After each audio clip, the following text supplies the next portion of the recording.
ఒకటి కాదు రెండు కాదు ప్రతిసారి ఇదే వరుస కృష్ణుడి రూపంలో ఎన్టీఆర్ విగ్రహాలు పెట్టడం, ఎవరో ఒకరు అభ్యంతరం చెప్పడం, అది కాస్త వివాదంగా మారడం, చివరికి ఆ విగ్రహాన్ని మార్చేయడం.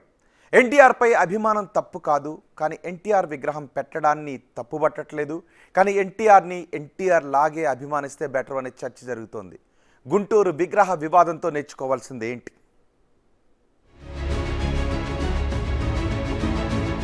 గుంటూరు జిల్లా తక్కెళ్లపాడులో శ్రీకృష్ణుడి రూపంలోని ఎన్టీఆర్ విగ్రహం చుట్టూ వివాదం రాజుకుంది. ఎన్టీఆర్ విగ్రహం దేవుడి రూపంలో ఉండడంపై అనేక మంది నుంచి అభ్యంతరాలొచ్చాయి. దాంతో ఆ స్థానంలో శ్రీకృష్ణుడి రూపంలో లేని ఎన్టీఆర్ విగ్రహాన్ని స్థానికులు ఏర్పాటు చేశారు. యాదవ సంఘాల అభ్యంతరాలతో ఈ వివాదానికి ఫుల్ స్టాప్ పడింది. యాదవ సంఘాలు చలో తక్కెళ్లపాడుకు పిలుపునివ్వటంతో ఇష్యూ మరింత పెద్దదవుతుందని భావించి రాత్రికి రాత్రే కొత్త విగ్రహాన్ని ఏర్పాటు చేశారు.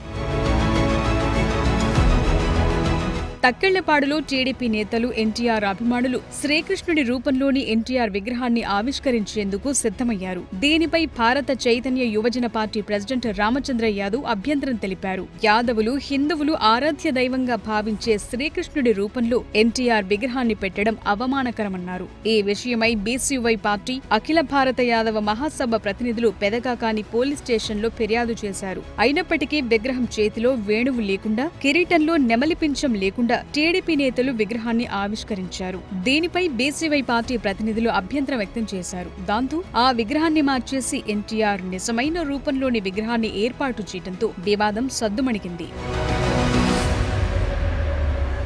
విగ్రహం మార్పు, కొత్త విగ్రహం ఏర్పాటుతో ఈ వివాదం ముగిసిపోయింది. కానీ పదే పదే ఈ విషయంలో ఎన్టీఆర్ కు అవమానం జరుగుతోందనే చర్చ మొదలైంది. ఎందుకంటే అభిమానంతోనూ అత్యుత్సాహంతోనూ కొందరు శ్రీకృష్ణుడి రూపంలోని ఎన్టీఆర్ విగ్రహాలను ఏర్పాటు చేసేందుకు ప్రయత్నిస్తున్నారు. ఇది ప్రతిసారి వివాదానికి దారితీస్తోంది. ఆ మధ్య ఖమ్మంలోనూ ఇలాగే జరిగింది. మరో చోట కూడా ఇదే విషయంలో వివాదం తలెత్తింది. ఇప్పుడు గుంటూరు జిల్లాలోనూ అదే జరిగింది. ఎన్టీఆర్ ఓ దిగ్గజ నటుడిగా, శ్రీకృష్ణుడిగా, రాముడిగా ఇలా ఎందరో దేవుళ్ల పాత్రల్లో వెండితెరపై కనిపించి తెలుగు ప్రేక్షకులను అలరించారు. ఎన్టీఆర్ అంటే ఎంతో మంది అభిమాన నటుడై ఉండొచ్చు, ఇంకొందరికి ఆరాధ్య దైవమై ఉండొచ్చు. ఇందులో తప్పేమీ లేదు. ఎన్టీఆర్ విగ్రహాలను పెట్టడంలో ఎవరికీ ఇబ్బంది లేదు. కానీ దేవుడి రూపంలో ఉన్న ఎన్టీఆర్ విగ్రహాలు పెట్టడం దేనికనే ప్రశ్న తలెత్తుతోంది.